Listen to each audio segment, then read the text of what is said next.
Bismillahirrahmanirrahim. Assalamualaikum warahmatullahi wabarakatuh. Saya Anggita Tiara Hesti dengan NIM 18106011102 kelas PAI B1 semester 5. Di sini saya akan menjawab pertanyaan dari tugas UAS mata kuliah Fikih Munakahat. Hukum suami yang tidak bekerja sedangkan istrinya yang justru bekerja. Kewajiban suami dalam mencari nafkah tetap tidak berubah. Allah Subhanahu wa taala berfirman dalam surah An-Nisa ayat 34. Kaum laki-laki adalah pemimpin bagi kaum wanita oleh karena Allah telah melebihkan sebagian dari mereka laki-laki atas sebagian dari yang lain atau wanita. Dan karena mereka laki-laki menafkahkan sebagian harta mereka.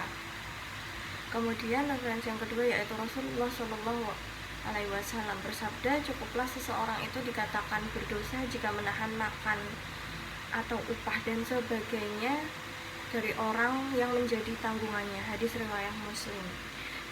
Harta yang dihasilkan dari pekerjaan istri sepenuhnya adalah milik istri. Jika ia menggunakannya untuk menafkahi keluarga, maka itu termasuk sedekah dan kemuliaan. Kemudian yang selanjutnya yaitu bagaimana menurut pandangan Islam ketika istri tidak mau memberi hak suami.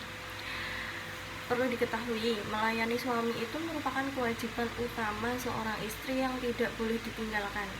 Dari Talq bin Ali Rasulullah SAW bersabda, apabila seorang suami mengajak istrinya untuk berkumpul, hendaklah wanita itu mendatanginya sekalipun dia berada di dapur. Hadis riwayat Tirmizi.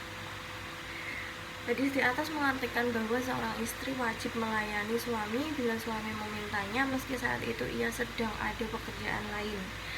Hadis ini juga menganjurkan agar lebih memprioritaskan ajakan suami dibandingkan pekerjaan lain. Kemudian soal yang selanjutnya yaitu istri punya hak untuk rujuk? Istri tidak memiliki hak untuk rujuk karena dalam syariat Islam yang mempunyai hak rujuk itu adalah seseorang yang mempunyai hak tolak. Sementara dalam syariat hak tolak dimiliki oleh suami. Bagaimana tersirat dalam Al-Quran surah At-Tolak ayat 1.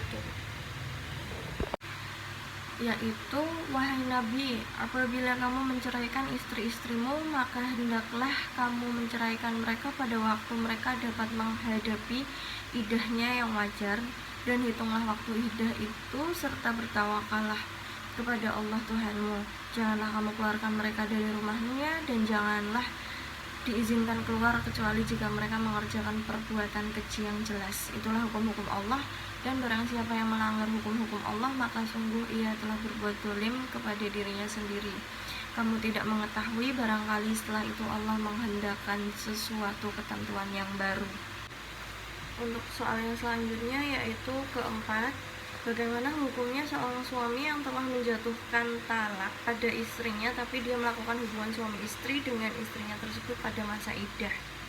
Menurut sebagian ulama, berhubungan suami istri di masa iddah adalah halal dan merupakan tanda rujuk yang dilakukan suami baik dengan niat ataupun tidak, karena dalam talak raj'i dapat kembali status perempuan itu masih istri suaminya, di mana suami masih wajib menafkahi istrinya dan mereka masih sering mewarisi hingga habis masa iddahnya. Jika habis masa iddah seorang istri tanpa ada rujuk, maka saat itu dia sudah menjadi orang lain bagi suaminya dan putuslah hubungan perkawinan mereka. Namun untuk keluar dari perbedaan pendapat, sebaiknya suami menyatakan keinginan untuk rujuk dengan istrinya dan disaksikan oleh 2 orang saksi dari kalangan umat Islam sehingga orang di sekitarnya tahu bahwa dia telah rujuk kembali dengan istrinya. Apabila mereka telah mendekati akhir iddah, maka tidak rujuklah mereka dengan baik atau lepaskanlah. Kemudian soal yang kelima, hikmah disyariatkannya rujuk. Mereka dengan baik dan persaksikanlah dengan 2 orang saksi yang ada di antara kamu, dan hendaklah kamu tegakkan kesaksian itu karena Allah. Surah At-Tolak ayat 65. Diperbolehkannya rujuk seorang suami kepada istrinya yang ditalak merupakan salah satu nikmat Allah, karena terkadang talak terjadi karena emosi, karena marah, dan terjadi tanpa ada pikir panjang akan akibat-akibat buruknya. Apabila seorang laki-laki berpisah dari istrinya, kemungkinan besar dirinya akan merasa rindu kepada istrinya. Dan dengan adanya syariat rujuk ini, dia bisa kembali kepada istrinya. Oleh karena itulah syariat rujuk ini Allah adakan untuk kehidupan berumah tangga sebagai wujud rahmat dan kasih sayang Allah kepada pasangan suami istri, dan merupakan nikmat Allah kepada mereka sehingga mereka bisa mendapatkan kebahagiaan. Demikian pula dari perbuatan Rasulullah SAW sendiri.